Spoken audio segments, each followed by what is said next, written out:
Let's get. All right, y'all. Hey, man, welcome to the Throwdown, man, episode 209. I'm your host, Ben, Brandon from the Block. Everyone want to call me, man. Here with another episode. Uh-oh. What happened to Uh-oh. champ? Oh, we lost Uh, champ. yeah, we just lost champ. We'll get him back. Lost him. But yeah, we're gonna be talking about the week 7.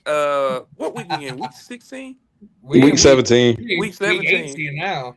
Yeah, Yeah, right. 18 Week now. 18 right now. We gonna be Yeah. in we talking about the recap of the week 17 games. This is the last show of 2025. It's been a hell of a year and stuff like that. But let's get straight into it, man. Moving on to 2026. Couple days. Yo, bro, what's up, man?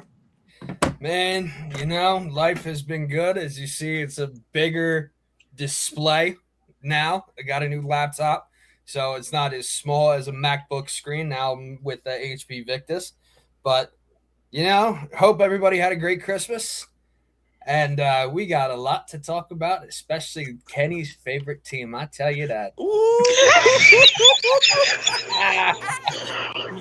Yo, champ, what's going on, man? What's going We on? doing that dirty bird tonight. We might not be going to the damn playoff, but we gonna hit that dirty bird on them damn Rams tonight because guess Yes. what? We ain't scared of the male sheep. Yeah, so hey, we spoiled y'all chances of having the number 1 seed, so we knocked you back on down, and we pretty much Good stuff, soiled, champ. the MVP race at this point. I think that's going to Drake May now. So sorry about that hot take, but hey man, I'm rolling with my birds all day, every day, bro. Dang. All right, and last but certainly not least, we got BRF. What's going on, man? The love-hate relationship I have with my squad. I've said it time and time again, and I'm gonna say it until I'm I can't be blue in the face, so I'll just say purple in the face for this conversation. We are the biggest enigma in sports. I don't know what to say. I don't know what to say with my team. We are the biggest enigma in sports as far as playing up and playing down the competition. It's ridiculous. But I gotta say, man, hey, it's an honor to be on the last show of 2025 with y'all fine gentlemen, and I'm ready to get at it because there's a lot to discuss tonight. Yeah, it is. Well, All right, BRF, man. you didn't answer my question because you keep talking about Atlanta. Like, what did y'all do as a city? Did y'all sell? I can't answer that damn question. I'm still searching for it myself. I don't know what the hell. I don't know. What was it, 5 World Series that you made in the 90s? We made 5. Yeah, we made 5 in the 90s, won 1, and then let's see. I think it's all. Let's see, 5 World Series. We won 1. Falcons have been to 4 NFC Championship games, won 2. But I honestly know the story. I think the story with it is Mercedes-Benz Stadium is built on church grounds, and they did it kind of in like an underhanded, kind of dirty way. And I think the lady kind of cursed the team, and I think that's kind of the story behind it, what's been going on, why they haven't done anything since 2017. But honestly, I can't explain it, man. If I had to answer for that question, my ass wouldn't be sitting here right now, boy. I'd be sitting somewhere making hella bank right now if I had to answer to that question. I believe Atlanta sold their soul so UGA can go back to back. Wow. Well, I'm gonna need them to pull that bitch back so we can win a Pro Championship. I'm just saying. All right, y'all. Let's get straight to UGA it, ain't man. even in the ATL. It's them Yellow Jackets too. That one. But this a college. But it's a college. Georgia is a college football state. But I tell you what, though, if they can turn it around, Atlanta's. I will give Atlanta this. When the Falcons are actually winning games, it's a different city. I will give them that. It is. Yeah. So it's just the East Coast LA. It's just the East Coast LA that nobody cares until your team actually starts winning. Yeah. Yeah, I can say that about the West Coast too, but that's a whole nother conversation. Yeah. All right, man. So let's talk about the Falcons game. So the Falcons beat the Rams 27-24. It was domination at first. I think it was 24-0, but the Rams tried to come 24-3. back. Huh? 24-3. 24-3. 21-0, 24-3. Yeah, but let's get to the stats, man. Bijan Robinson, my goodness. 22 carries, 195 yards with a touchdown, and also passing. He had 34 yards with 5 receptions. I heard that he is close to beating Chris Johnson's single I think all scrimmage record. He Yes, close to beating that. he needs 255 scrimmage yards in order to Right. break that record. And he's also on the verge of breaking a record that the great Steven Jackson broke back in the 2000s, is to be only the second running back to rush for over 1,500 yards and receive for over 800 yards as well. Right, for sure. But yeah, man, what's your thoughts about them? First off, what's going on with the Rams?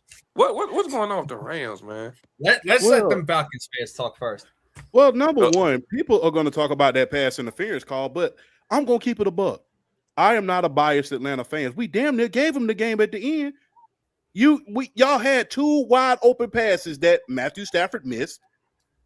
Bukem Nakua had a chance to haul that pass in, and he did not. So people want to harp on, that was pass interference. Guess what? We damn near gave you the game at the end. You had three wide open passes that you missed, and you still couldn't get the job done. Are we not going to act like Stafford threw 3 picks in that game? No, played horribly. I'm talking about at the end of the game. We're talking about strictly at the end of the game. They had 3 opportunities, and the guy was wide open down the side. I mean, Jesse Bates was beat. He was beat. So, yeah, for those people who are saying, there was pass interference, that's the reason why we lost. Number one, you threw 3 interceptions. We got you.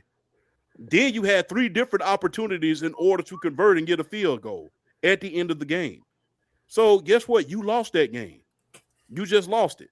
Ain't no pass interference could have changed that, could have changed the game. You just lost. Like I said, we damn near wrapped it up and gave you a gift. So, and we damn near blew it.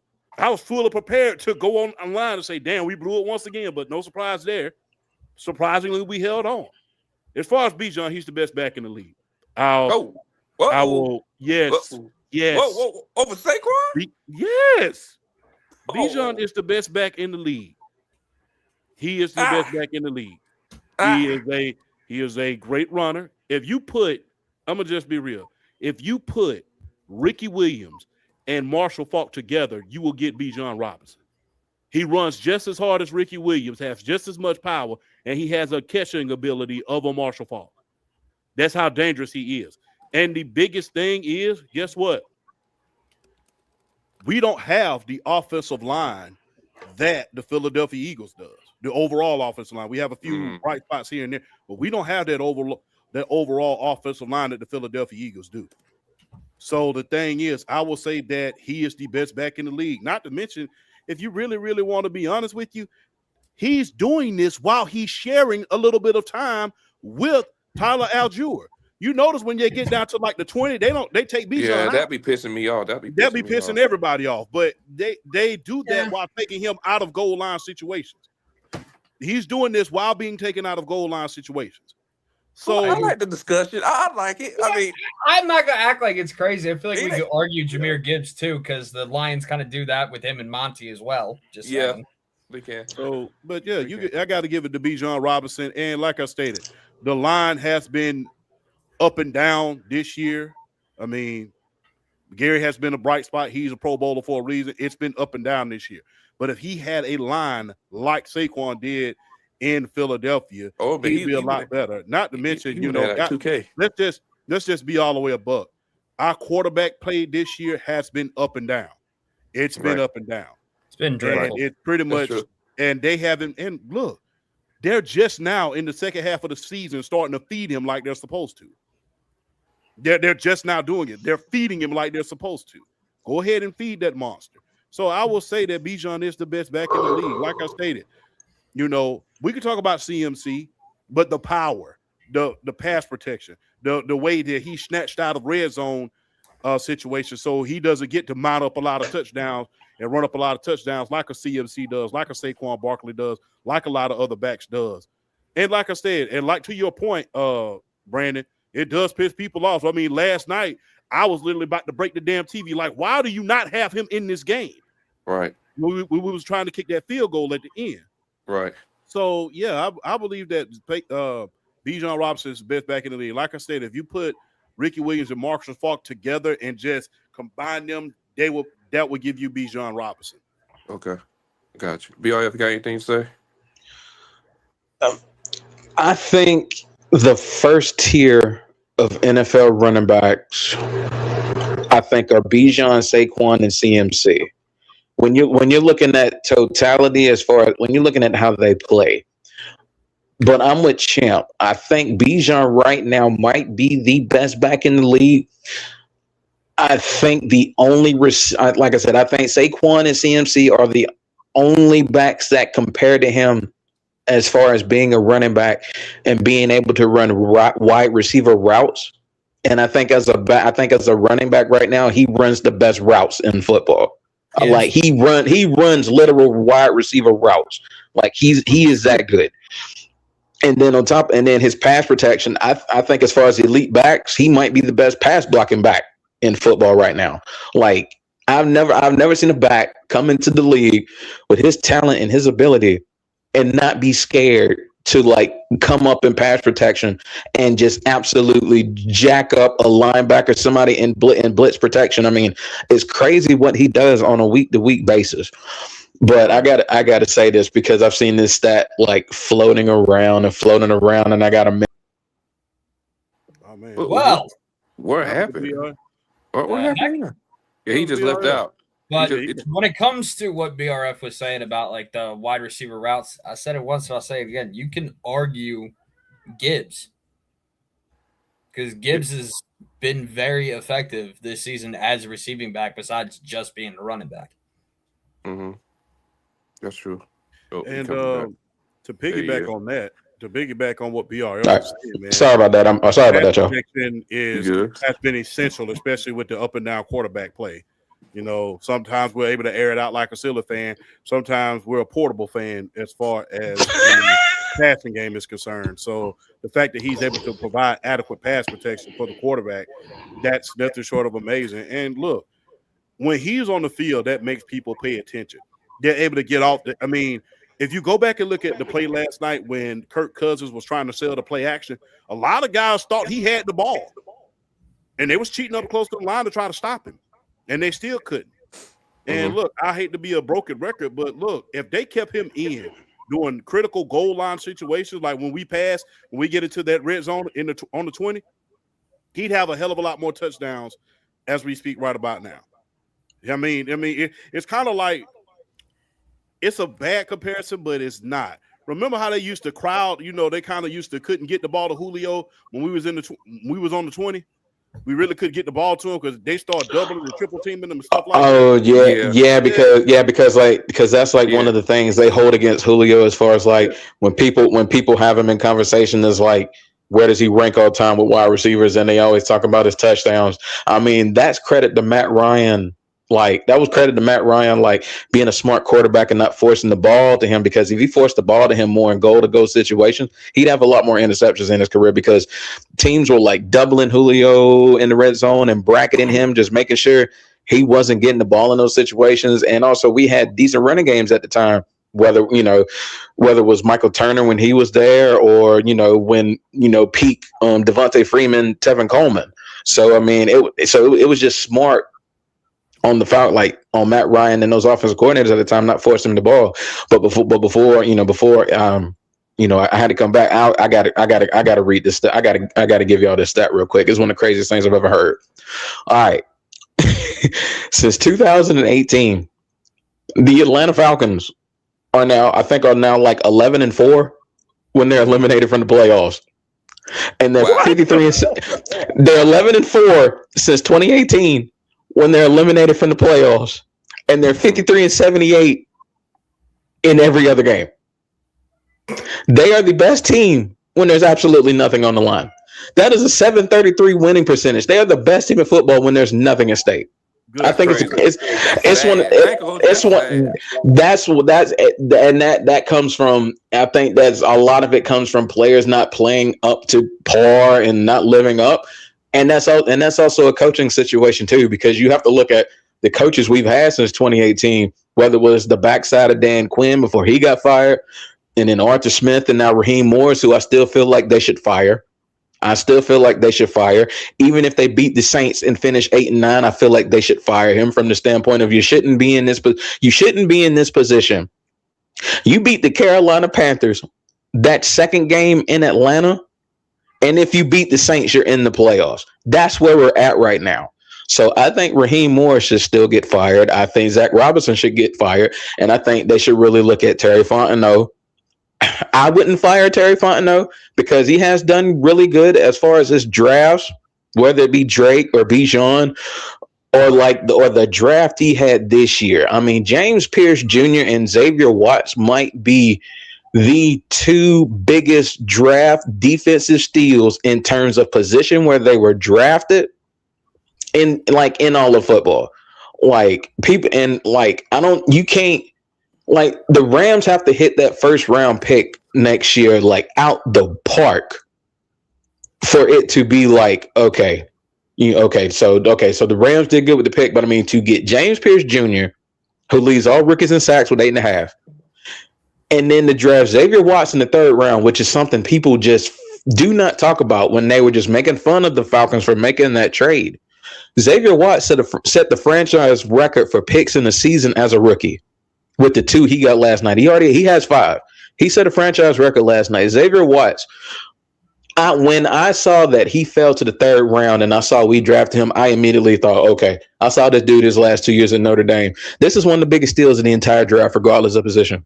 And sure enough, he comes in, starts from the gate, and makes an immediate impact.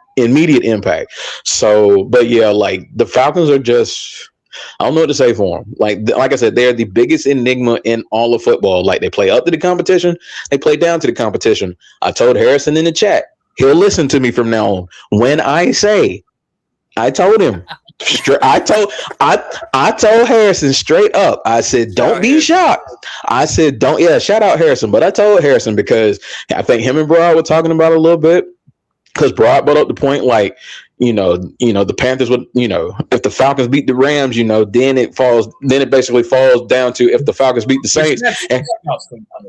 Yeah, and Harrison's like, oh no, that's not gonna happen. That's not gonna happen. And I had to let him know. I'm like, Harrison, this is us. This is what we do. I mean, you might not think we have a shot. Don't be shocked if the Falcons go into Monday night and they beat the Rams. That's just what they do.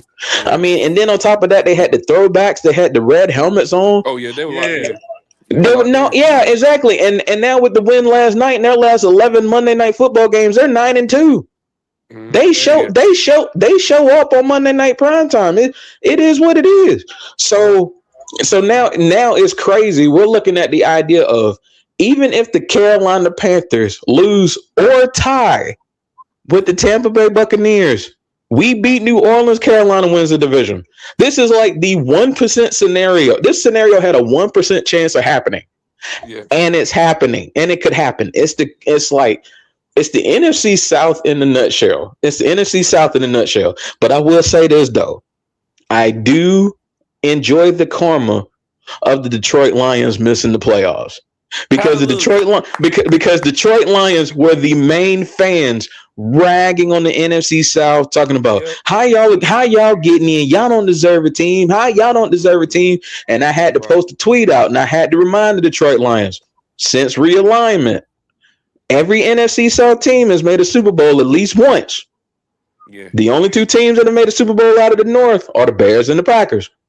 Every NFC South team has been to a Super Bowl at least once. So I kind of had to remind them. I'm like, yeah, y'all enjoying a little something right now, but let's not get it twisted. Let's not act like the NFC South has always been this bad. Because the early 2010s, the NFC South might have been the premier division in terms of quarterback play, in terms of teams that you just didn't want to see in the playoffs. And now they're just going through a bad stretch. But it's one of the wildest things. This division is one of the wildest things I've ever seen. For sure. Brian, before we move on, you got anything to say? Or you good?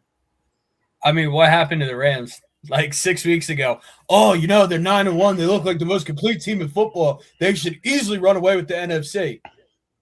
They lose to Bryce Young. They lose to Kirk Cousins. And yes, BRF, me and you had this conversation before. I know you're not you staying on Kenny's neck, so I completely understand. Keep going, bro. Keep Kenny was all this, all that about the Philadelphia Eagles and how we're such a beatable team and this and that. And look at you. You were on your high horse, and not only did you choke away the 1 seed, but you choked away the division to either Sam Darnold or Brock Purdy. Wow. I'm gonna start calling that man Brock Dougie. Yeah. He keeps hitting him like that, boy. He be killing that Dougie boy. Yeah, he do. He do. He do. Hey, You that let goes Sam Darnold do for the second straight year. You let Sam Darnold be in a situation where he could not only win his division, but win the number 1 seed in the NFC for the second year in a row. Not only that, people were getting on to me when I was talking about Drake May and the New England Patriots. And the thing was, people were talking about, well, they only have, they've only played 2 teams with winning records this year. The thing is, in the NFL, is you have to beat the teams you're supposed to beat. That's the thing. You have to beat the teams you're supposed to beat. You cannot go out there and play down to the competition and have bad games, especially late in the season. That is why Drake May is more than likely going to win the MVP right about now, because they are losing, because the Rams are losing the teams that they're supposed to beat at this point. You were supposed to beat the Atlanta Falcons. You had every opportunity in order to beat them. You were supposed to beat the Panthers. You had every opportunity in order to beat them. What did you do? You went out there and laid an egg, a goose egg at that.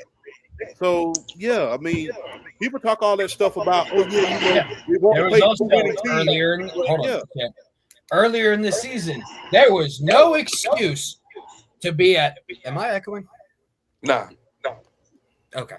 There is no excuse that a full-strength Los Angeles Rams team lets Mac Jones and an injury-riddled, depleted 49ers squad roll up to their crib, lets Mac Jones dot them up all over the field, and the Niners beat him.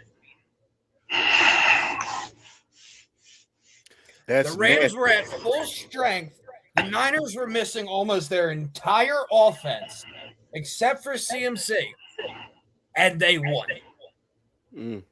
And not just that, blowing that 26-7 lead in Philly, and then blowing that 30-14 lead against the Seahawks. Like, you can't talk about Drake May having a poor schedule. At least he's beating the teams that he's supposed to beat. Y'all aren't. So you can't make that schedule. You can't make that schedule argument when you're not even beating the teams you're supposed to beat. Exactly. And then, like, this is the funny thing. This is also just me talking to Kenny, because he's been a little bit. Let's see. Talking about teams that he should have beat. Jalen Hurts beat the Rams. Jalen Hurts beat the Packers. Jalen Hurts beat the Bills. He beat the Chiefs. The only 2 teams in the playoffs currently that they did not beat were the Bears and the Broncos. And we played 11, including the Commanders twice. We played 11 games against playoff teams from last year, which is the most in NFL history. That's amazing. That's awesome. It's tough. But hey, man, we gonna move on. I want to talk about what me, BRF, Karen, we was all talking about in the chat last night. It got a little hectic last night in that chat. I got jumped. Stafford is not in a combo with Drew Brees. Let's stop that right now. No. Whoa. Let me explain. I know what Brandon's talking about. Go ahead. The explanations, I'm not listening to it. Listen, bro. I don't think it's Breeze he's about to talk about. Go ahead. No, it ain't Breeze. Because, and he's not in the conversation with who you're about. And he's not in the conversation with who you're about to bring up either. But go ahead. All I said was, we know what Matthew Stafford, he's been through in Detroit. He had the great numbers, stuff like that, and but they had like a losing record and stuff. But he still went on there, threw for 4K. He had the touchdowns, this and that. People were talking about, oh, he trashed, stuff like that, and he ain't this guy. This man got traded to LA. Got into a very better situation in Detroit, and he actually got better. He got better, threw for 4K, less interceptions than what he did in Detroit, and like he got a Super Bowl ring.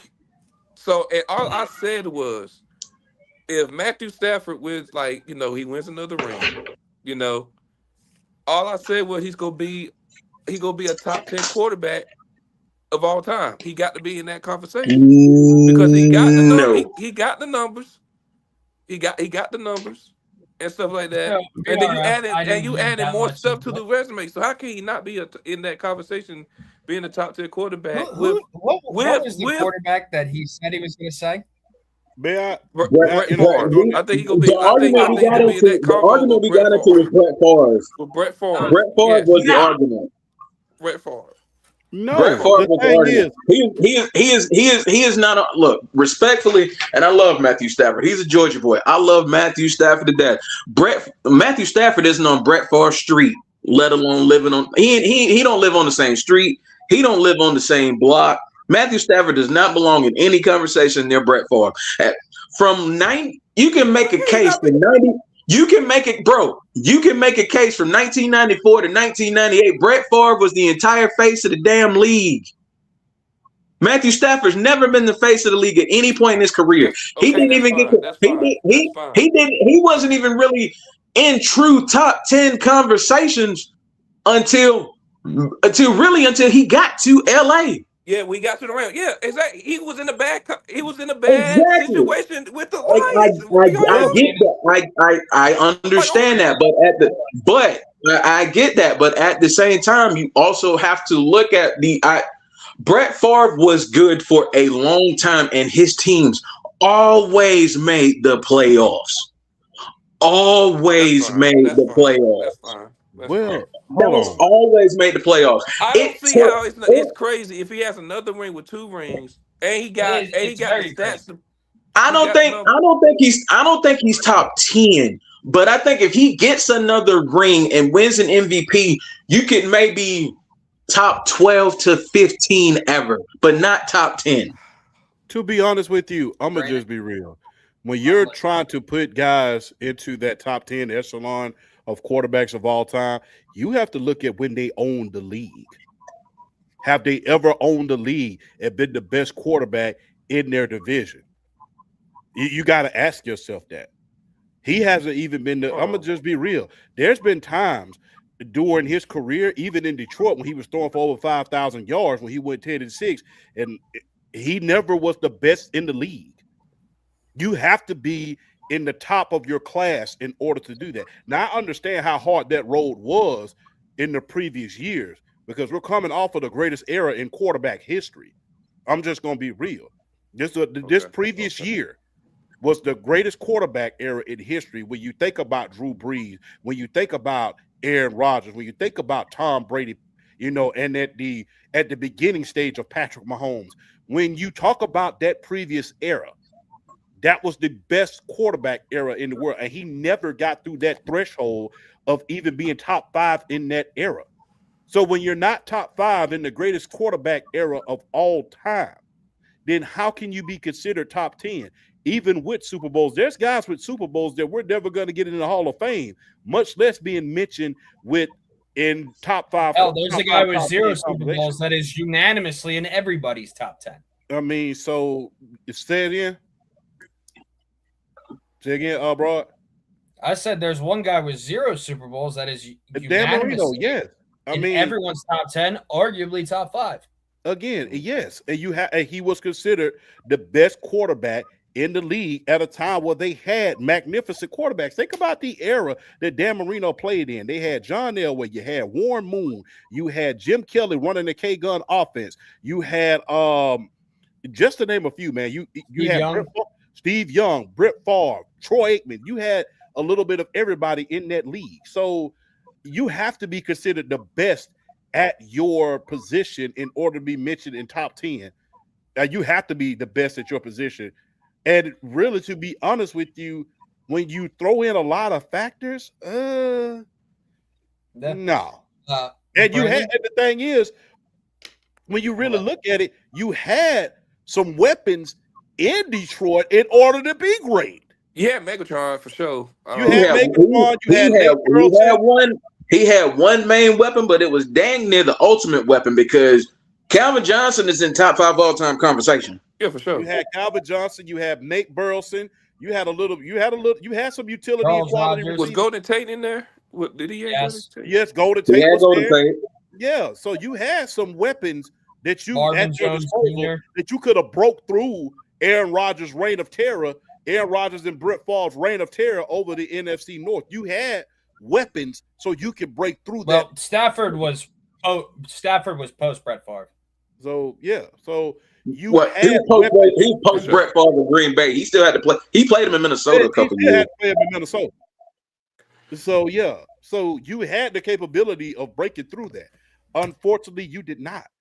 And you didn't even break. I mean, you didn't even break even. And the thing is, even when you got to the NFC West, it ain't like you owned the damn division. You haven't owned that division. Not You yet. haven't.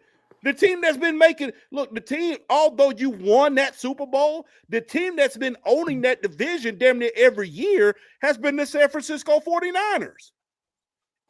And now the Seattle Seahawks. Right. So you don't even own that division, even though you won a Super Bowl. Right. I see what y'all saying. It makes So I sense. mean, when you look at, and that's the thing. All right, Brian. When you really look at the NFC South, back when it was in its heyday, back when it had, Breeze, Cam Newton, and Matthew and Matty Ryan, those guys was able to own their division at one point in their career. Matthew Stafford, unfortunately, no, he hasn't even owned that division. He won that Super Bowl, yeah. But to just be winning division title after division title and reeling them off, and every single year you are in the conversation to be MVP and the best in the league, no. And the thing is, even though you're late in your career, the quarterback position, you only had 5 other guys you had to worry about during this era in order to overthrow as the best quarterback in this era. You only had to worry about Lamar, Lamar, Joe Burrow, Patrick Mahomes, Herbert, and the other guy, not saying his name.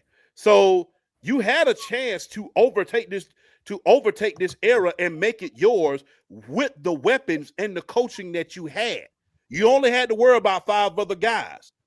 And you did not win anything as far as regular season accolades during this era. How can you be considered top 10 or top 5 when you have not done that? Mm-hmm. People say accolades don't matter, but tell that to the Pro Football Hall of Fame. Yeah. But Brandon, what's up? Whatever you got rolled up, you better puff past that shit over here. Hey, I just be thinking about it because I'm just thinking like, dang, the more Stafford. No, the Brett Favre, while he is a terrible person off the field. Oh, we ain't gonna get to that. He is a terrible person off the field. He is blatantly disrespected on the field. Why? Because he's got the NFL record for interceptions thrown, and that's the only thing that people can say. Despite the fact that he went 3 straight years winning the MVP, which was first team All-Pro as well, led the league in passing yards twice during that campaign and passing touchdowns, and went to 2, not 1, but 2 Super Bowls in back-to-back years during that stretch. And yes, Stafford had the worst teams, but you want to talk about how people in Detroit were saying this and that about Stafford and how he's trash, this and that. Atlanta gave up on him after 1 season. He played 1 year with the Falcons. They said, nah, forget it. We'll ship his ass to Green Bay. He's not going to do anything. And look at him now. Mm-hmm. And one more argument I remember you making was the longevity argument. No, because Brett Favre, and I said from 1994 to 2008, if you want to talk about longevity, if you want to look at just average, that man was guaranteed 3,900 yards and 28 touchdowns for a 15-year stretch. That is some of the best longevity you will ever see from any quarterback playing the game. So as much as I love Matthew Stafford, he does not deserve to be in the conversation with Brett Favre. Mm-hmm. And it's like with Matthew Stafford too, like with the age and stuff, it's like the more older he get, the better he is. That's what Now, I'm talking about. props to him for that too. Like I said, like I know a lot of us are saying like he lost the MVP last night, and Is it? I'm not gonna say like just lost it, because you still have to look at the standpoint of where his numbers add up, and he's had the second strongest strength of schedule in the league, regardless. Even though he's lost some of them games, he's playing competition and he's lit up a lot of the competition. But he really damaged MVP odds, going out Especially, throwing especially, three interceptions like that. especially what Drake May just did too. He looked like he already got it. Cause that man against the Jets, although the Boy, Patriots looked won like a Christmas 42-10, tree. Boy, the Drake Jet May had five touchdowns. he put a leash on the Jets and walked him like a dog all game. That Yeah, was insane what he did to them. right. All right. I think I was having some technical difficulties on my laptop, so I switched to my phone. You good? You good? Yes, yes, indeed. All right. But yeah, man. Yeah. Shout to the Patriots and Drake May too. But I want to get to this game, man. The Bears and the 49ers was a freaking shootout game. 49ers won 42-38. Shout to Caleb Williams. He had a great game. 330 yards with 2 touchdowns. It came down to the last play. They just couldn't get it done. Luther Burden had 8 receptions for 138 yards. Brock Purdy, it was great out there. 303 yards with 3 touchdowns. CMC had 140 yards rushing and 23 carries with a touchdown. Y'all got any thoughts about this game at all? Uh, It's a any banger. detractors about Caleb Williams need to shut up immediately. They need The to shut what? up immediately. Any detractors about Caleb Williams need to shut up immediately. Any detractors, any naysayers, he hasn't faced a good team. He took it to the limit. He took it to the limit, and he aired it out like a Steelers fan, and he was able to go blow for blow with the 49ers with that. Hey, let's just be real. A lot of the hate for Caleb Williams is not football related. It's everything else. It's his fashion, him painting his nails, what have you. A lot of hate stems from that, not What's up? necessarily What's football. up, SI? So anybody that's throwing shade of Caleb Williams at this point, go ahead and stop it. But hey, man, look, I will say this: Coach of the Year has to be Kyle Shanahan because of the injuries that has taken place, and the fact that he's a number one seed in the NFC has to be Kyle Shanahan because of the injuries. And look, man, I'm very, very surprised that CMC is not being mentioned more in MVP conversations. He's on the verge of being only the first running back in NFL history to go for over a thousand for 2 years in the NFL. He's So I mean, 110 receiving yards. yeah, he only needs that much in order to get there. So, hey, I think CMC needs a lot of credit as far as because guess what, man? Half of the season, Brock Purdy hasn't been playing. It was Mac Jones. And although Mac Jones was playing well, the focal point of that offense has been Christian McCaffrey. Yep. He's the leader. He's the leader in receiving yards, receptions, and rushing yards on that team. He's about 90% of the offense. So I'm surprised that he's not being mentioned in more MVP conversation, especially considering that he has team success along with the individual stats. But of course, they always want to give it to a quarterback for some reason. I don't know why that is. So. But I will say this: no, Shanahan is Fucking not going to win goddamn. Coach of the Year. It's going to be Liam Cohen because on Sunday he became the first-year head coach in NFL history to take a team that had won 4 or fewer games the prior year, because the Jacksonville Jaguars went 4-13, to win 12 or more games. They are currently 12. Honestly, man, like that's good and all, but I'm just gonna be real with all the injuries. San Francisco shouldn't be where they are with all the injuries, and I think that it's gonna end up coming down to between Liam Cohen and him. It just, like I said, if he gets that number 1 seed, I think he gets it. It's going to be voter fatigue because he's already won it, so they're not going to give it to him again. They'll give it to Cohen for the narrative. Honestly, when you look at situations and where their teams were to start the year, Liam Cohen Ben Johnson and Mike Vrabel to me have more. Even though Kyle Shanahan's had a hell of a year, I think when you look at the situations they're in, I think those three coaches both have more of a claim to Coach of the Year than Kyle Shanahan. Even though this is no shade to Kyle Shanahan, but yeah, I'm with Broad. I've been saying Liam Cohen for a while too. Just what the dumpster fire he took over in Jacksonville to where they're at right now. I think Liam Cohen's going to win Coach of the Year, but like I said, I would put Liam Cohen, Mike Vrabel, and Ben Johnson in front of Kyle Shanahan as far as Coach of the Year. Agreed. For sure. Yeah, I would. They're all great coaching candidates, but yeah, I mean, like I said, he's gonna. I mean, regardless, I think he'll still be heavily in that conversation. I mean, in the end, if he wins that number 1 seed, that means a lot. You know, especially with all the injuries that they've had. Oh my God.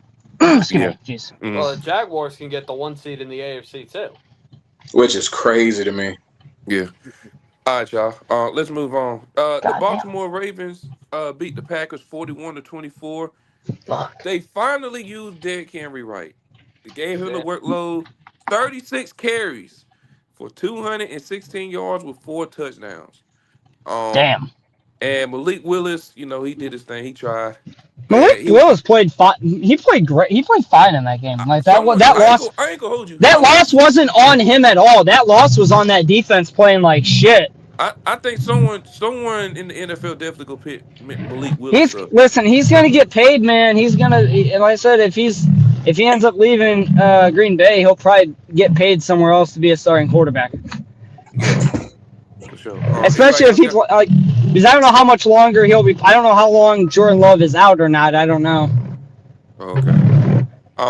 What's your thoughts about the game though, or about Derrick Henry, or anything particular? Here's the biggest surprise about this whole situation. Sorry, BRL, but I have. No, you good. No, you good. Go ahead, man. But what's the deal with Todd Monken not running the damn ball? Like, bro, you literally built your career in Georgia on running the ball.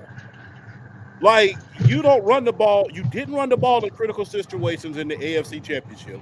You went back to the playoffs the very next year. You still didn't run the ball.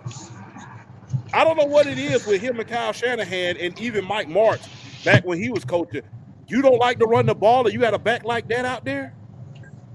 Like I said, Todd Monken, he was the offensive coordinator for UGA when we was 2-time back-to-back champions. We built the offense around running the ball. So the fact that he doesn't run the ball in critical situations and feed Derrick Henry like he's supposed to is beyond me. And it's like, bro, you just not figuring this out, especially with Lamar Jackson being out as much as he is being. That's crazy, bro. And they got a chance. They got a chance to win their division this weekend, so it'll be interesting to see how they run the ball this weekend. Yeah, they have to run that ball. It's in it. Listen, this is a. I mean, and like I'll say this, you know, DK Metcalf's suspension ends up costing the Steelers in the end. But again, I agree with you. You know, Todd Monken has, you know, built that career that he has had as an OC with running the football. And there's been a lot of key situations this year where they went away from Derrick Henry. There's multiple games where with like 10, 11 minutes in the fourth quarter, he doesn't see another snap the rest of the game running the ball. Right. And they lost games because of that. But not just because of that, of course, but it has been, they have lost games because the fact that they go away from the running game when they shouldn't be. They are a running football team. Their organization for the last 10 years at this point, 5-10 years has been, hey, we're going to run the football and we're going to be physical. And they go away from that for some reason. Right. Go ahead, BRFO. You say you had some things to say. I've been seeing a lot of talk. I saw something come up recently as far as some people are actually saying like, should Baltimore think about not playing Lamar Jackson in that game Saturday? I'm like, if Lamar Jackson's healthy, you got to play him with the division on the line. I mean, you got to. It's no ifs, ands, or buts about it. You got to play him with the division on the line. But I did a live like that I believe that Sunday I did a live, and I was talking about a lot of stuff as far as like the Baltimore Green Bay game, and I didn't pick Baltimore to win that game. I picked Green Bay to win that game because I just felt like in terms of like the backup quarterbacks, I felt like Green Bay doesn't lose as much in terms of being able to throw the ball with Malik Willis as opposed to Snoop Huntley backing up Lamar Well, and Jackson. that big difference was that run game. Exactly, that's what I was about to say.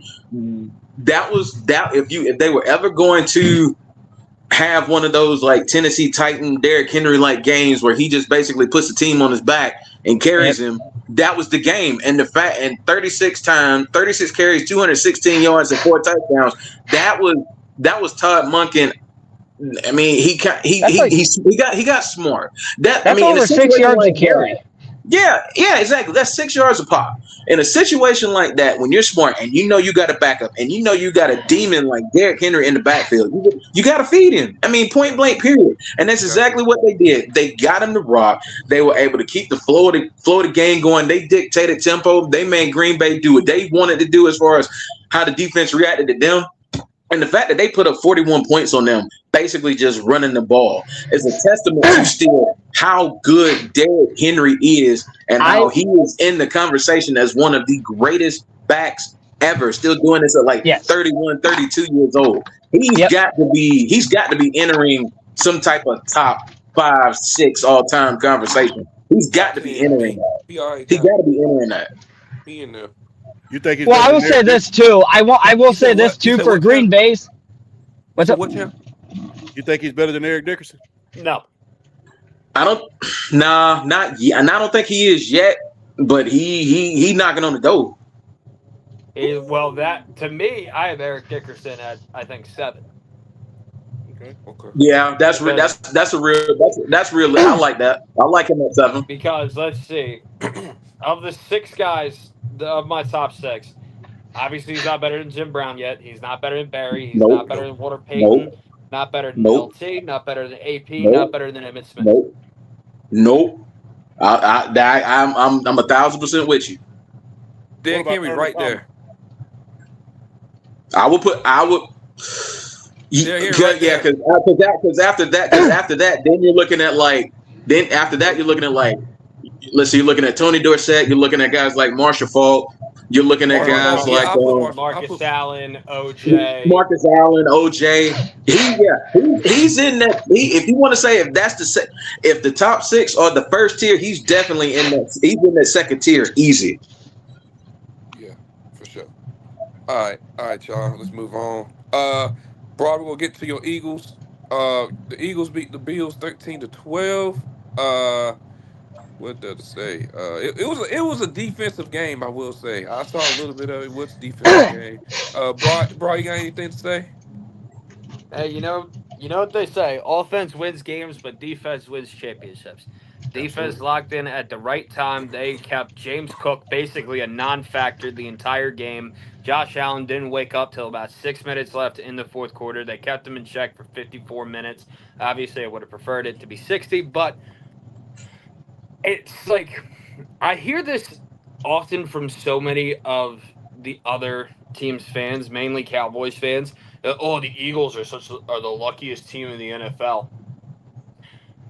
So our defense locking in at the right moment, forcing Josh Allen to roll out of the pocket and make a bad throw is luck. But then usually I never complain about the refs. But like you want to talk about luck, and they have all these calls, this and that.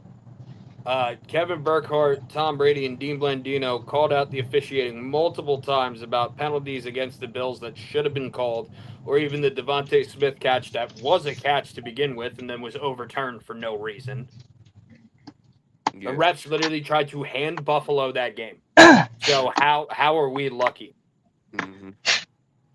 Like, Broad, I said, real quick before y'all go, I told you this a couple weeks ago. Y'all's defense is the reason why I still think y'all are going to win the NFC Championship. Y'all's defense is nasty. Y'all's defense is nasty. I see people complaining about the Josh Allen fumble, saying it's not a fumble in the tuck rule, this and that. Ladies and gentlemen, the tuck rule has not been a thing since 2013. 29 of the 32 NFL franchises voted to repeal it, including both the Philadelphia Eagles and the Buffalo Bills. The only one who voted to keep it was the Pittsburgh Steelers because the New England Patriots and the then Washington Redskins abstained from the vote. Right. And Patriots abstaining from a tuck rule vote. How coincidental. Huh, that's weird. That's really coincidental right there. But defense played great. Offense was good in the first half, kind of mid in the second half, but back to like what I was saying with the whole luck thing. Explain to me how that was it. That was pass interference on Quinyon Mitchell when him and Josh Palmer are hand fighting. And AJ Brown should have walked in for a touchdown. Trey White is holding down his arm, not called for a pass interference. And then Devontae Smith, how he lost control on that catch. But then if you look at the Shavers catch that everyone's saying, oh, it's the catch of the year, there is one angle that shows that he does not have any control and that ball hits the ground. So how is that a catch? I really believe it's the Philadelphia factors with you guys. Outside of, I would say, the 2000 Ravens, and this is no offense to Eagles fans, let me be clear, but I believe that Is the someone? Hold on, Philadelphia I'm Eagles, sorry. Is someone on the road? Raiders? Is that you? Yeah, I think it is. Yeah. You Yeah, mind it muting your is. mic for a minute? Yeah, you're good. Sorry. but I believe this. I believe it's the Ravens factor because remember how although the Ravens were kind of dominant on defense and you had this great defensive team and you had a team that could run the ball, you had, quarterback that could make plays, but wasn't necessarily in those top conversations that like necessarily in those. I believe that Philadelphia is the most, like I stated, they are the most unlike champions for some reason, and I believe it's strictly because it's Philadelphia. I believe that. I have never seen a team that was more complete, that was more widely criticized. I mean, they criticize those guys every darn week.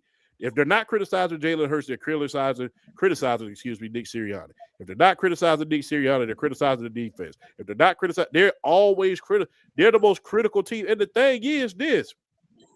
I believe that, look, I'm going to just be real. This is my little conspiracy theory. I don't like conspiracy theory too much, but I'm going to just be real. Here's my thing. I believe that the media and everybody else is looking for another team to hate now that Patrick Mahomes is out. They need another team to hate. And Philadelphia is an easy target. I have said this probably at least like 8 times over the last few years of our group chat. It comes down to this because they do it in every sport, whether it's football, baseball, hockey, basketball, anti-Philly sports bias. They always have to make sure that Philly is one of, if not the most hated team in the league. They are the most critical of the Philadelphia sports teams. But then say if it's a New York team playing this bad, oh, well, it's this and that. No, No. nuh-uh. Like, we get it. You want to kiss up to New York and LA, but Philly, we're not some stepchild that you can just beat on every occasion that you can. Right. It's The crazy. Broad Street Bullies. All right, y'all. Hey man, the Houston Texans beat the Chargers 20-16. CJ Stroud had 2 touchdowns. He had 2 interceptions though. With 244 yards. Justin Herbert 236 yards with a touchdown and interception. And he also was the rushing leader for 37 yards. Quentin Johnson had 98 yards. Y'all think the Texans can make a run? Yep. Possibly. With that Yeah. defense, they can. If you really, really look at it at this point in time, I think they've only had 3 games where they've allowed over 21 points. They've only had 3 games where they've allowed over 20 points. 3. It's crazy. 3. Here's the thing that I've said multiple times, because we always like to talk about accolades, stats, this and that. Like the team stats for our team's regular season, they don't mean shit in the playoffs. They really don't. To me, Houston, it all depends on if the seeding that they get, which I think that they most likely will get the 5, because I think the Chargers will lose to the Broncos this week, so that the Broncos can lock up that 1 seed. And they already have the head-to-head against Buffalo, so that means that Houston would get the 5 if they beat the Colts. But Right. it all depends on who they play. And yes, we can talk about, which has been very effective for them because they've won 8 in a row, where CJ Stroud doesn't even have to play that good, but their defense bails them out. Philly is kind of somewhat riding that line at some points throughout the season, but Yeah. It all depends on who they play, and is CJ Stroud going to step it up just a little bit, that little bit of an X factor in the playoffs to help them out. Right. I think the the thing I've liked about the Houston Texans over the last 2 months, and their defense is about as matchup proof a unit as you got in football. It doesn't care. They don't care what offense they go against. They're gonna find a way to. They're gonna find what your biggest weakness is, and they're gonna take it out. They're gonna shut you. They're gonna shut you down, and it just all comes from like. I mean, that front seven. I love the Houston Texans front seven. I love their pass rush. Will Anderson and Daniil Hunter. I mean, they're just frightening. And then that secondary. Like I remember when we were having that talk as far as like which defense did you prefer? It was Houston's or Denver's. It's Houston's mainly because of that secondary. That secondary is unbelievable. All of their starters now have at least 4 interceptions. That secondary it's ridiculous. They got a secondary full of playmakers. But I think the Houston defense, in terms of both conferences, they might be the scariest single unit going into the playoffs, and that includes any offense going into the playoffs. I think they're the one unit I am the least worried about going into the playoffs, because I know they're going to go in there and they're going to shut down whoever they play. That's honestly how I feel about Houston. Where I look at Houston is, what is CJ Stroud going to do?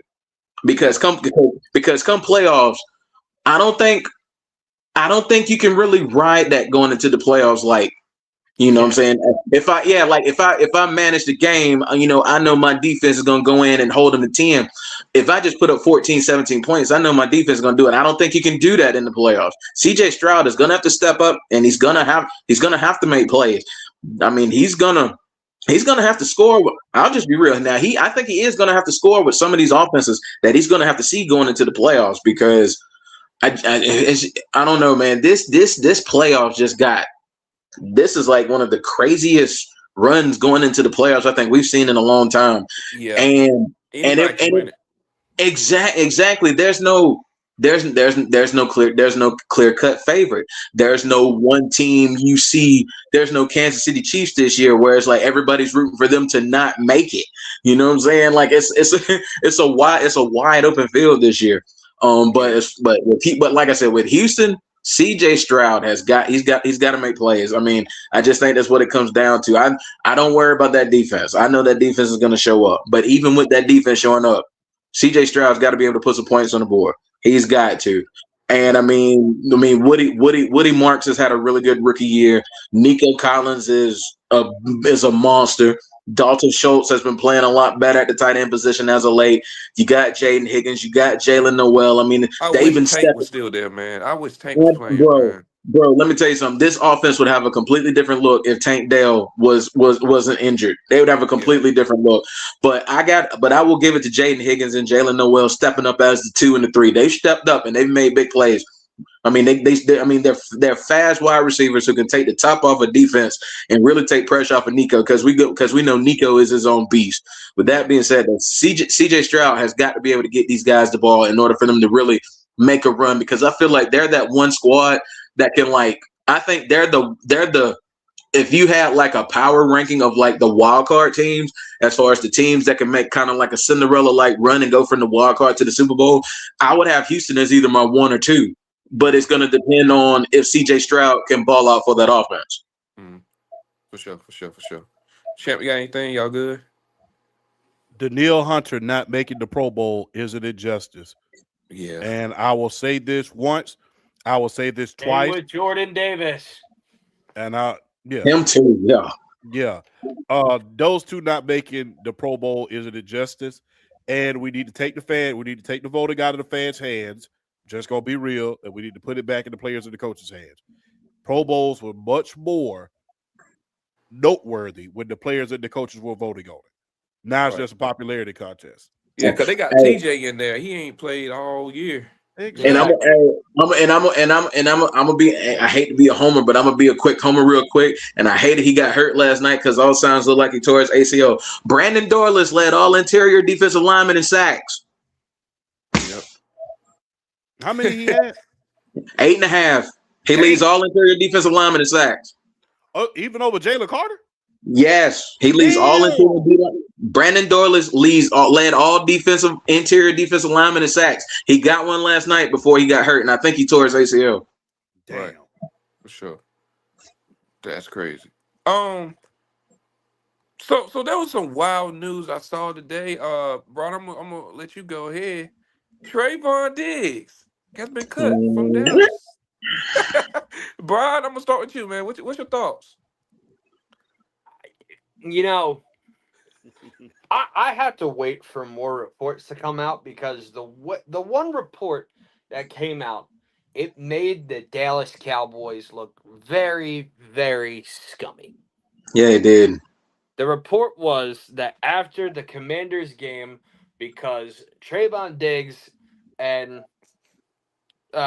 his brother Stephon, they're from Gaithersburg, Maryland, which is right Mhm. outside of DC. They're from the DMV area. So he was saying, hey, coach, it's Christmas Day. I'd like to spend some time with my family because, we got 10 days till our next game. We probably aren't going to meet till like Monday or Tuesday.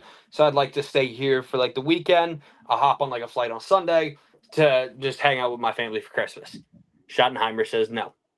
He Mhm. says, well, I would like to do that because if I do fly back to Dallas, I'm on the first flight back here. Exactly. The Cowboys denied his request again. And then ultimately today he was released. So I think we need to hear more reasoning or context as to why the Cowboys said no for not allowing a player to hang out with his family on Christmas. Because if there is no context, that's very scummy. Yeah. But it's also like crazy how remember 4 years ago when he had, or 3 years ago heading into the 2022 season, 11 interceptions, this and that. And everyone was saying, oh, he's a top 3, he's a top 5 corner. Then got the contract extension that he rightfully deserved with his stats and accolades. And a year later, you cut him. Crazy. I will Oh, say man. this. If you really look at that whole secondary, what Granted, they he's call been bad the past 2 years, but the fact that you gave him all this money just to cut him a year later is nuts. I mean, plus he has no more guaranteed money as well, on that contract. So they're not going to suffer anything of it. And you got to ask yourself this: remember, with that whole complete with those two quarterbacks, it's kind of like weird because I remember Trent. Shout out to Trent, by the way, man. I ain't seen the guy in a while, man. Shout out to Shout out Trent. Trent, Yeah. man. Shout out Yeah, Trent. shout out to Shout Trent, out man. Trent. Yeah, man. I didn't realize, bro. One thing I will say, I didn't realize Trent was this goddamn big, bro. I didn't realize Trent. The dude is huge, but that dude is huge. Yeah. But I remember him saying this about Deron Bland. He was like, he's a pick six merchant. He was. I remember him saying that he was a pick six merchant. And I mean, Yep, that's Trent talk. yeah, I mean, and look, I stand behind this day. Trent hates old people, but I digress. But I remember him saying that those two guys are boom or bust merchants, and he was essentially right because when you think about it, even when you go back to that 11 interception season, he He got was burned. getting fried. He got fried like a fish sandwich at my house He gave up every damn 1,000 play. yards that season. Yeah, he gave up 1,000 yards that season. He got fried like a steak sandwich at my house. Wow. So that was crazy. He got fried every play. And like I said, when they say numbers don't lie, they can be very, very deceiving. Yeah. Theatricality and deceptions are powerful agents of those who are uninitiated. Unfortunately, we are the initiated at this point. So Because the thing is, I've both talked of them about are this. boom or bust. Both of them are boom or bust. So I want to see what's gonna, if he hasn't been cut already, what's gonna happen with Deron Bland in the near future. So Yeah. Because I talked about this 4 years ago. Say that's the sideline. This is why he kept getting burnt. Because they say as a corner, you are always to play square to the receiver. so that they can't cook you on the outside, so that they can't cook you on the inside. You're not inviting them outside. You're not inviting them inside. How did Trayvon Diggs play? He played at an angle like this where his ass is facing the sideline, basically inviting the receiver to come inside. And all you had to do, I know you can't really see it in the light, but all you really had to, let me see if I can move this out the way. Let's see if that helps. Does that help? Yeah. Yep. All you had to do, sluggo, and he's toasted. Mm-hmm. Damn. Yeah. That's tough. But Like yeah, man. we hell, instead of calling him Trayvon Diggs, we should have called him Pop Tart. So Yeah. So we got two big games Saturday. I'm gonna get to the breakdown of it. So Seahawks beat the Panthers 27-10. The Buccaneers beat the Dolphins 20-17. No, the Dolphins Dolphins beat the beat the Bucs. yeah, I meant the Dolphins beat the Bucks 20-17. So we got two big games, one for the NFC South, one for the NFC West. We got the Bucks versus the Panthers, and we got the Seattle Seahawks versus the 49ers, and that's for the number one seed. I just want to hear from y'all, man. Who y'all got for both them games, man? Before I even say my picks, Brandon, you have no idea how pissed off I am at Zach Charbonnet that I didn't start him in our championship against each other. Bro, bro. He's been getting the lion's share of the carries for Seattle as of lately. It's crazy. Yeah, well, I think Brandon wanted a blowout because I was an idiot and played DJ Moore, and I had Enrico Dowdle when I had Zach Charbonnet, who had like 27 points. Yeah, he would have won. Parker Washington, who had like 19 points. Yeah, he would have won. He probably would have won that. Well, made it close. But yeah, I think K9 gone after this year. I ain't gonna hold you. I think he's 100%. gone. He is. I think he's gone. I know he's tired of it. But yeah, I was who y'all got, man, for them two games? Number do one. We as Falcons fans, do we have to pick the NFC South game? I like Baker Mayfield, so I want him to win. But I will say this: never ever. Be all right. Can we wish them bitches tie? Wait, are you gonna be petty where you say either where I'm picking Tampa to win, but then us to beat the Saints so that the Panthers get it? Oh, I think honestly, I know Tyler Shuck's been playing some good football. I think we're beating the Saints either way. And they're coming to Atlanta too. I think we're beating the Saints regardless. And that's just us. I mean, I gave y'all the stat earlier. We are 11-4 since 2018 when we were eliminated from the playoffs. We have a 733 winning percentage. We're the best team in football when there's nothing on the line. I think it's the craziest thing ever. That alone, I'm picking us to beat the Saints. But honestly, I trust Baker Mayfield more in a situation like this than Bryce Young. That game against Seattle was a playoff environment basically, and that offense looked bad. That offense. You got all that talent. You got all that. It's not like Carolina is like lacking in offensive skill players. I mean, they have Rico Dowdle, they have Chuba Hubbard, they have Ted McMillan.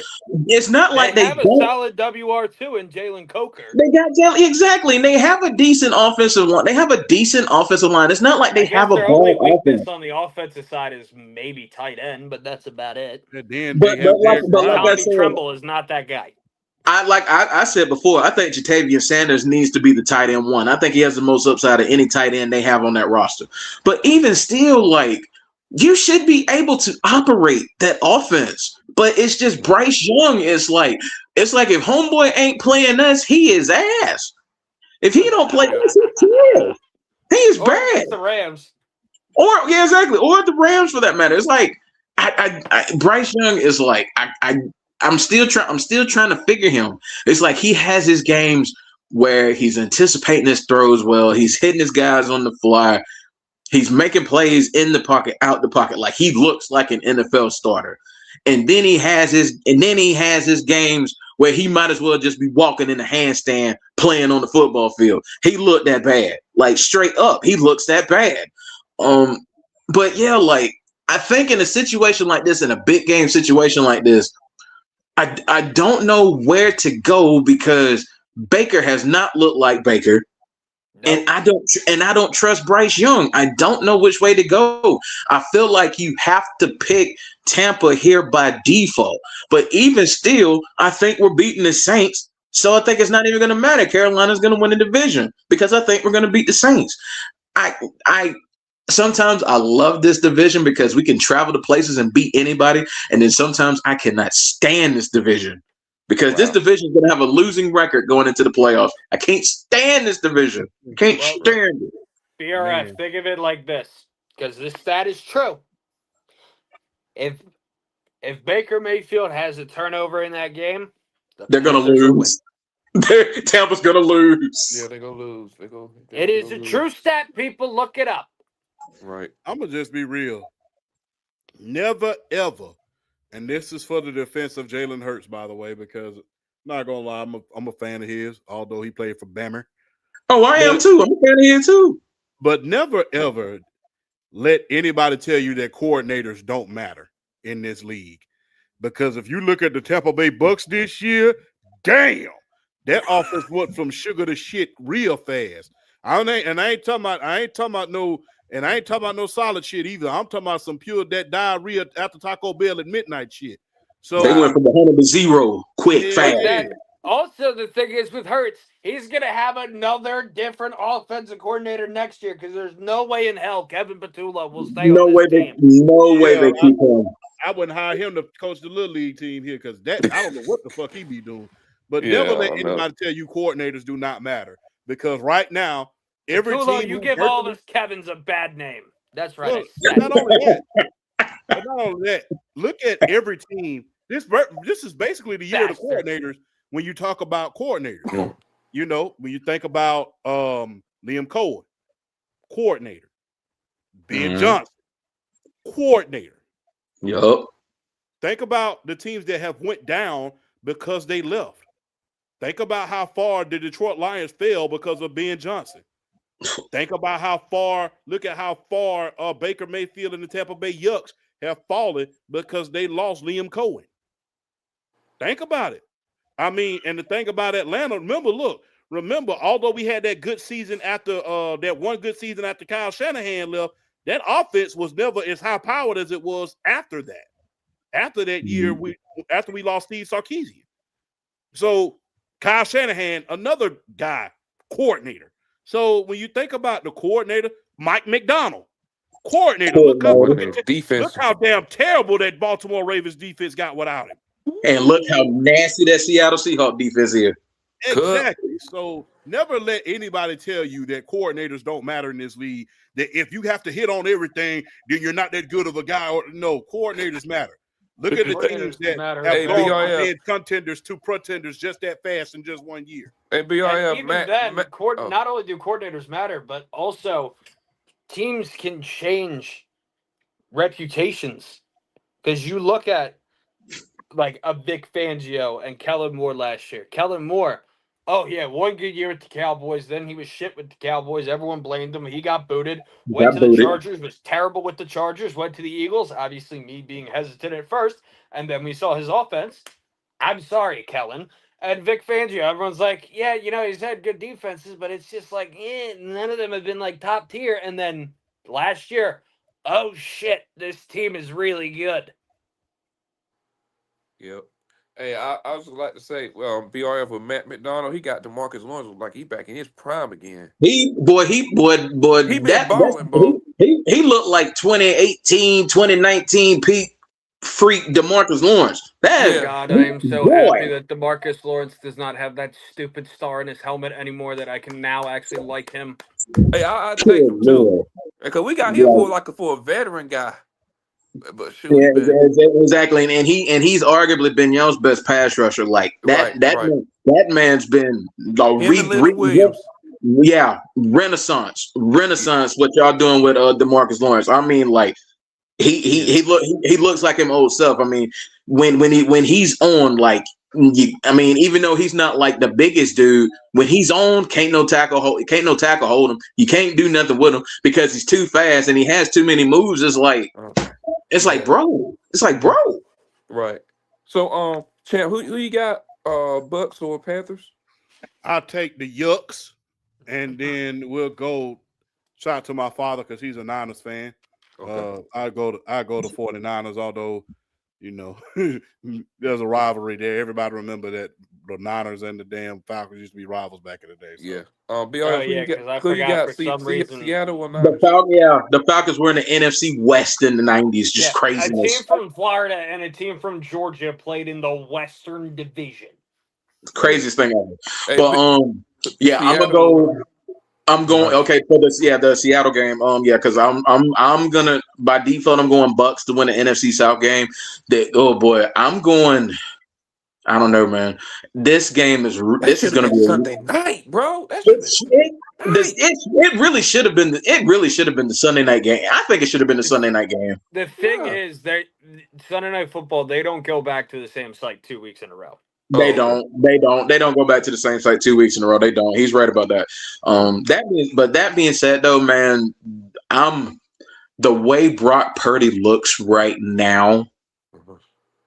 I think in a game like this, Brandon, I'm sorry, man, but I think in a game like this, I think you got to go home squad. In a game like this, where it's this close, I think you know what you'll get.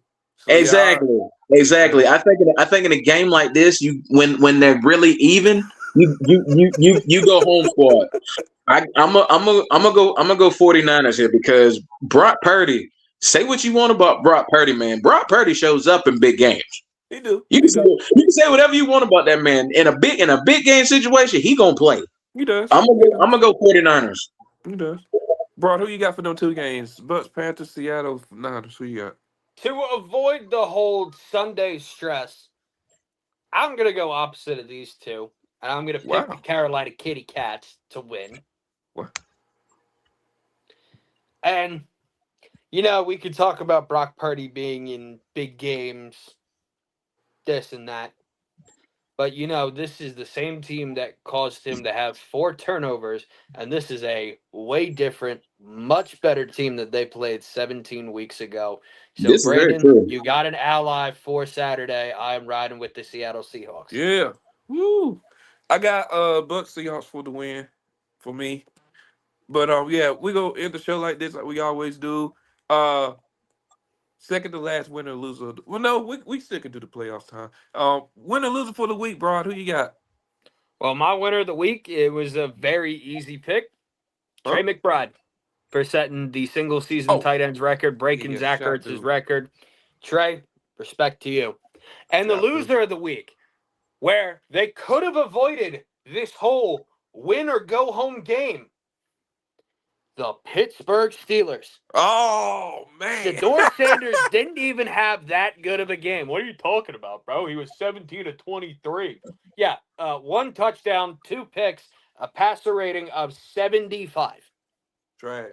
Their running backs combined, including quarterback rushing too, didn't even have 100 yards on the ground. Trash. And Pittsburgh could only score 6 points. And Pittsburgh can only score 2 field goals. So on paper, Pittsburgh should have walked in there, smacked the shit out of them, and would have been like, you know what? We AFC North champs. I don't care if we lose to Baltimore next Sunday. But yeah, now they could have rested. Oh crap! Now we have to win. They could have been resting this week. The Pittsburgh Steelers. You want to know how they play? I give you an analogy how the Pittsburgh Steelers play. This is how they played. They over their girl house. They hanging, they chilling and whatnot. They were playing like they were playing like they were scared to take a piss in the girl house. That's how they played. You know what? I am renaming the Pittsburgh Steelers for this week to the Pittsburgh Steelers. Wow, that's crazy. They are the Pittsburgh who you got, Steelers. Man, I'm so, bro. I'm picking Baltimore to beat them. I'm picking Baltimore. I'm picking Baltimore to beat Pittsburgh. Yeah, I'm picking Baltimore to beat Pittsburgh. I wanted to take Pittsburgh just to be different, but no, I don't trust them. I don't trust them. No, I don't. I don't trust them at all. I'm picking Baltimore because I'm But gonna at the give same Todd time, I Monken the don't benefit. trust either team because this I game is don't either. basically congratulations, boys. You moved on. You get to host a game where you get the ever living life smacked out of you by Houston. Exactly. You about to get taken to the woodshed by the Houston Texans, regardless of whoever wins the AFC North. You about to get taken to the woodshed because Houston probably gonna get at least 5 or 6 sacks on whoever your quarterback is, and they're about to just run you out the building, just straight up. But yeah, I'm picking Baltimore to win that game. But winners and losers. Liam Cohen should be in consideration for winner of the week as well for the stat that I put up Oh, earlier. absolutely. Liam Cohen is definitely an honorable mention for me as far as winner of the week. But my winner of the week. Man. So gosh. You know what? I'm gonna give them some love because they are in my division. I'm gonna give them some love. Tyler Shuck. Like where did this come from? I get it was the Tennessee Titans. I get it, but where has this high level of play come from? Like props to this man went from being a laughing stock to now just coming out of nowhere and being one of the favorites to win Offensive Rookie of the Year, which is insane to me. It's insane to me. He doing that without Kamara, by the way. And they've also won 5 out of their last 7 games. By the way, and four in a row going into this game. Like I got it. Hey, look, I was one of those that was highly critical of the Saints drafted Tyler Shuck. But you know what, brother, Hey. I was unfamiliar with your game, and I apologize. You balling because we can talk about all we want as far as like schedule and who they played and all of that stuff. Look, we've seen players come into the league and have horrible schedules and still play like dog water. So the fact that he coming in and balling out, you got to give respect where respect is due. Shout out to Tyler Shuck. I mean, through. I mean, him and Chris Olave for that matter. I mean, they basically. And the thing is, the Tennessee Titans was basically handing it to him in the first half, and in that second half, they boat raced them. They boat raced them out their own building. So yeah, I gotta go. Tyler Shuck. First touchdown with his first defensive touchdown since his rookie year. Yeah, exactly. So I don't do it much, but I gotta give Tyler Shuck, Chris Olave. I gotta get a New Orleans Saints some love this week. I got to. They've been playing some really, really good football. But as far as my loser of the week, I mean, Broad already said Pittsburgh. I mean, they're definitely up there. But I mean, you could also say the Panthers because the Bucks lost to the Dolphins. They were literally in prime position where they played well for 2.5 quarters, and then Seattle just came in and just smacked them around. They folded them over. So straight up. But no. I've given Harrison enough. I'm gonna leave Harrison alone. Shout out to the homie Harrison. Loser of the week is the LA Rams. Yeah. I'm going LA Rams because I told you. I told you. You don't when it's late in the season and the Falcons have nothing to play for, you have to treat them like they're going to the playoffs. Otherwise, they're going to dog walk you. I mean, it's just point blank. It's point blank. Period. The LA. I mean, and it's not just last night against the Falcons. It's just how they played in certain games when they've had leads or games they should have won and they didn't step up. But yeah, the fact that you went from being the number 1 seed to quite possible to being in like 5th or 6th conversations is like crazy to me. So yeah, for my loser, it's got to be the LA Rams. And on top of that, Matt Stafford isn't even a lock to win MVP anymore, and Drake May just might get it now. So you got to go LA. You got to go LA Rams. For sure. Champ, go ahead, man. Who you got? Win or lose for the week? The winner has to be Bijan Robinson. I ain't mad at that. You know I ain't mad at it. Bijan, because man, look, having one of the best seasons that a Falcon has ever had since Jamal Anderson.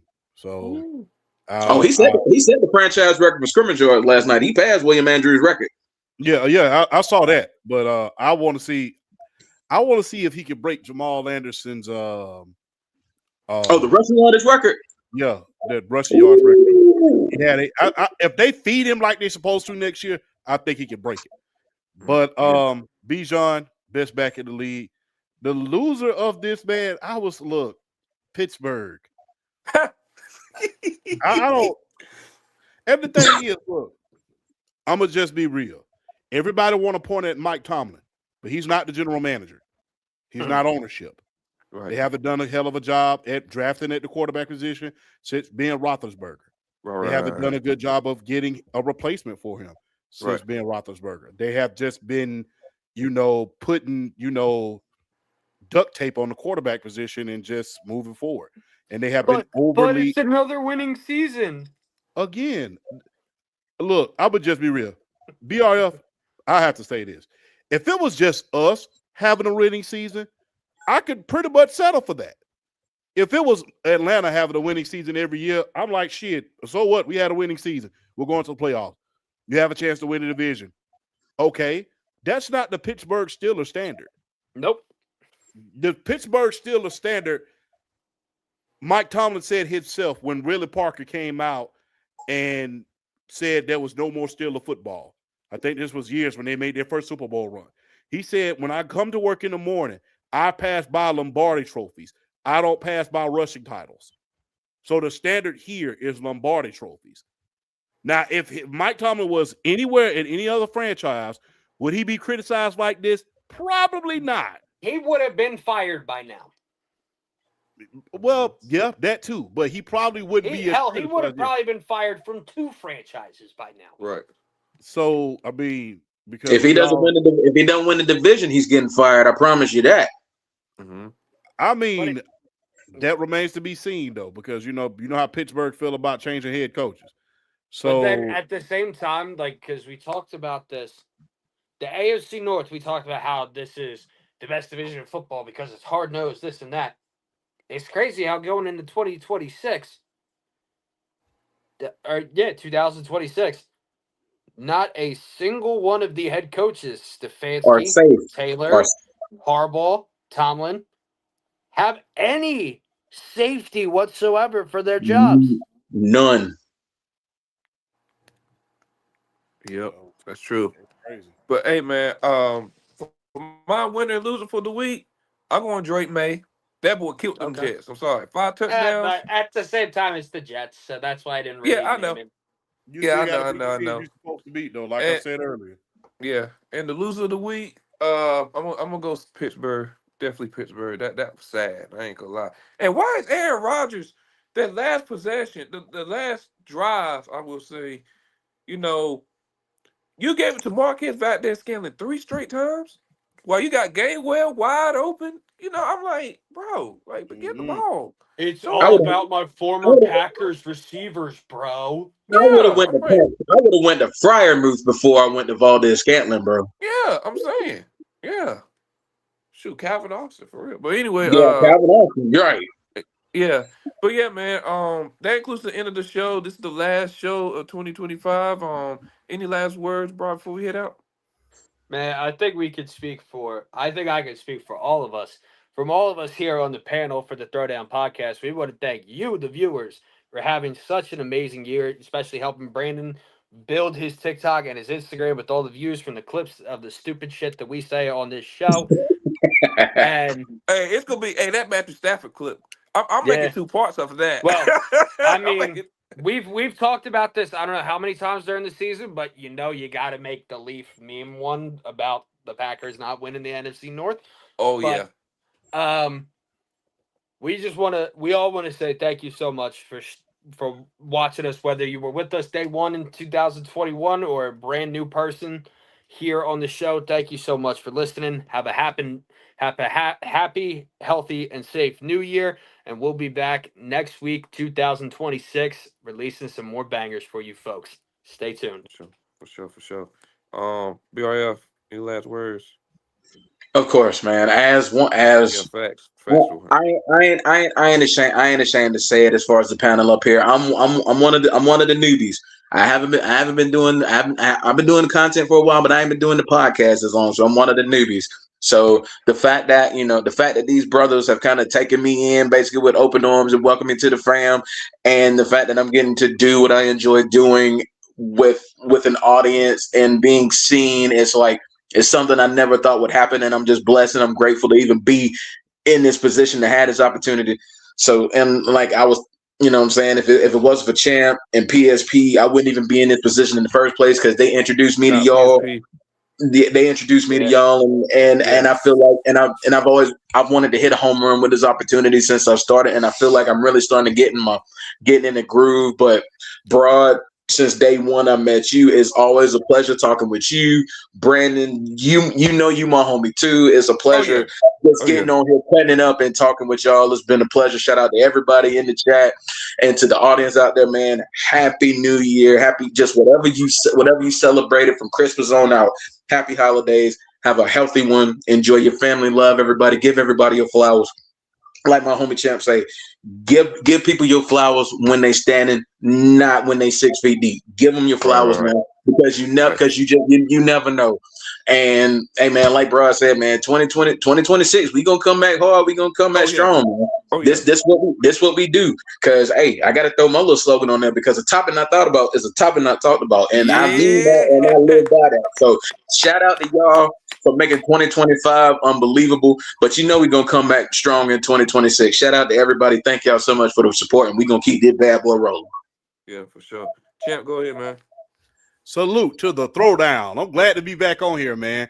Haven't been on here in a while, man. And hey, I'm ready to get back to work, man. We didn't had a little vacation on the Undisputed Go and the Sports PSP podcast, a little prolonged vacation, but I'm ready to get back to work, man. So Yeah, can't wait to get back to work on the pod, man. We've been BRF. I've been seeing your content, man. I've been sharing as much as I can, man, as well as every last one of you guys. Been sharing Always you guys. grateful, brother. Always grateful. for So, sure. man, I can't wait till the new year comes, man. And look, man, hopefully, look, if you like hearing sports commentary, y'all got to go listen to Broad, bro. Cook. I enjoy Yeah, listening you to really that shit. yeah. Broad be cooking on the podcast, boy. You got a niche, boy. You got talent, homie. You got talent. Yeah. I No, because appreciate when that. he was broadcasting the high school game, I'm like, wait a minute, is this a pro game? I'm like, no, when I had to look at it again, I'm like, oh, that's a high school game. That's how great he is. So if y'all want to listen to somebody do some high quality commentary, not that bullshit you see on TV, excuse me, Brandon, but I have to say that, You good? not You that good? bullshit you see on TV, go listen to Broad and how he commentates on these high Yeah. school and some of these college games, man. I got to give you your flowers because that Sure. is, I mean, because when you're Appreciate doing it that, in brother. real time like that, that's something to behold. So shout out Sure. to the throwdown, shout out to BRF, shout out to my main man PSP who's up Shout there in New PSP. Jersey, freezing right about now. You know, they had a big old snowstorm up there recently, man.